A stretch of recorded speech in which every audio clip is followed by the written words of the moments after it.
नमस्कार दोस्तों, स्वागत है आपका डरावनी दुनिया में, जहां हर कहानी आपको ले जाती है डर और रहस्य की एक नई दुनिया में। आज की इस कहानी में छिपा है एक ऐसा खौफनाक राज जो आपको अंत तक सोचने पर मजबूर कर देगा। आधी रात का सन्नाटा, अजीब सी आवाजें और एक ऐसी मौजूदगी जिसे आप देख नहीं सकते लेकिन महसूस जरूर कर सकते हैं। तो तैयार हो जाए, क्योंकि जो आप सुनने जा रहे हैं वो सिर्फ एक कहानी नहीं बल्कि एक डरावना अनुभव है। लाइट बंद कर दीजिए, हेडफोन लगा लीजिए और खुद को इस कहानी में खो जाने दीजिए। डरावनी दुनिया में डर की शुरुआत अब होती है। राहुल अपने परिवार के साथ एक नए घर में रहने आया था। घर बड़ा था, पुराना था, लेकिन किराया बहुत कम था। इसी वजह से उसने बिना ज्यादा सोच विचार किए घर ले लिया। पहले 2 दिन सब सामान्य रहा, लेकिन तीसरी रात के ठीक 2 बजे राहुल की नींद अचानक खुल गई। उसे ऐसा लगा जैसे कोई छत पर चल रहा हो। ठक ठक ठक, धीरे धीरे कदमों की आवाज पूरे घर में गूंज रही थी। राहुल ने सोचा शायद कोई बिल्ली होगी, लेकिन कुछ ही सेकंड बाद आवाज और भारी हो गई, जैसे कोई इंसान नंगे पैर छत पर घूम रहा हो। अगली सुबह राहुल ने पड़ोसियों से पूछा। ये सुनते ही सभी के चेहरे का रंग बदल गया। एक बूढ़ी औरत बोली, अगर रात में फिर आवाज सुनो तो छत पर मत जाना। राहुल हंस पड़ा, इतनी सी बात के लिए डर रहे हैं। बूढ़ी औरत ने जवाब नहीं दिया। उस रात फिर वही हुआ, ठक ठक ठक। इस बार आवाज पहले से ज्यादा तेज थी। राहुल से रहा नहीं गया। वह टॉर्च लेकर सीढ़ियों से छत की तरफ बढ़ा।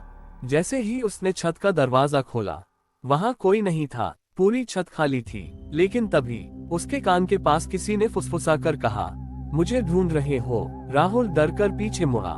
कोई नहीं था। वह जल्दी से नीचे लौट आया, लेकिन जैसे ही कमरे में पहुंचा, उसकी पत्नी ने पूछा, तुम छत पर किस औरत से बात कर रहे थे? राहुल के पैरों तले जमीन खिसक गई। वहां कोई नहीं था। पत्नी ने कांपते हुए कहा, मैंने खिड़की से देखा था, तुम्हारे पीछे एक लंबी औरत खड़ी थी। अब राहुल सच में डर गया। उस रात पूरे परिवार ने एक ही कमरे में सोने का फैसला किया। लेकिन ठीक 2 बजे फिर वही आवाज आई, ठक ठक ठक, और इस बार आवाज सीढ़ियों से नीचे आने लगी। ठक ठक ठक, जैसे कोई धीरे धीरे उनके कमरे की तरफ आ रहा हो। फिर कमरे के बाहर आकर आवाज रुक गई। पूरा घर शांत हो गया। कुछ सेकंड बाद दरवाजे के नीचे से लंबे काले बाल अंदर आने लगे।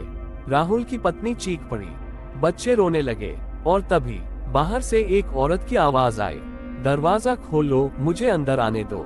राहुल ने हिम्मत करके पूछा, तुम कौन हो? कुछ पल तक खामोशी रही। फिर आवाज आई, मैं इस घर की असली मालकिन हूँ। अचानक कमरे की लाइट बंद हो गई। पूरा कमरा अंधेरे में डूब गया, और उसी अंधेरे में राहुल ने देखा, कमरे के कोने में एक लंबी औरत खड़ी थी। उसके बाल जमीन तक लटक रहे थे। चेहरा दिखाई नहीं दे रहा था, लेकिन उसकी आंखें लाल चमक रही थीं। वह धीरे धीरे मुस्कुराई, तुमने मेरी छत पर कदम रखा, अब ये घर छोड़कर नहीं जा पाओगे। अचानक खिड़कियां अपने आप खुलने लगी, दरवाजे जोर जोर से हिलने लगे, बच्चे चीखने लगे। राहुल ने भगवान का नाम लिया और पूरे परिवार को लेकर बाहर भागा। किसी तरह वे घर से निकल गए। अगले ही दिन उन्होंने वह घर हमेशा के लिए छोड़ दिया। लेकिन जाने से पहले राहुल ने आखिरी बार पीछे मुड़कर देखा। छत पर वही औरत खड़ी थी, और इस बार वह मुस्कुरा रही थी। कुछ महीनों बाद उस घर में एक नया परिवार रहने आया। पहली रात सब सामान्य रहा, लेकिन तीसरी रात ठीक 2 बजे छत पर फिर से कदमों की आवाज सुनाई दी, ठक ठक ठक। तो दोस्तों, ये थी आज की डरावनी कहानी। उम्मीद है इस कहानी ने आपको जरूर डराया होगा और आपकी धड़कनें तेज कर दी होंगी। अगर आपको यह वीडियो पसंद आया हो तो लाइक करें, शेयर करें और डरावनी दुनिया चैनल को सब्सक्राइब करना बिल्कुल न भूलें। आपकी एक सब्सक्राइब हमें और भी ऐसी खौफनाक कहानियाँ लाने की हिम्मत देती है। अगर आप चाहते हैं कि हम आपकी पसंद की कोई खास डरावनी कहानी लेकर आएं, तो कमेंट में जरूर बताएं। और याद रखिए, हर सन्नाटे के पीछे कुछ छुपा होता है, बस देखने की हिम्मत होनी चाहिए। मिलते हैं अगली कहानी में, तब तक सावधान रहिए और डरते रहिए। भूत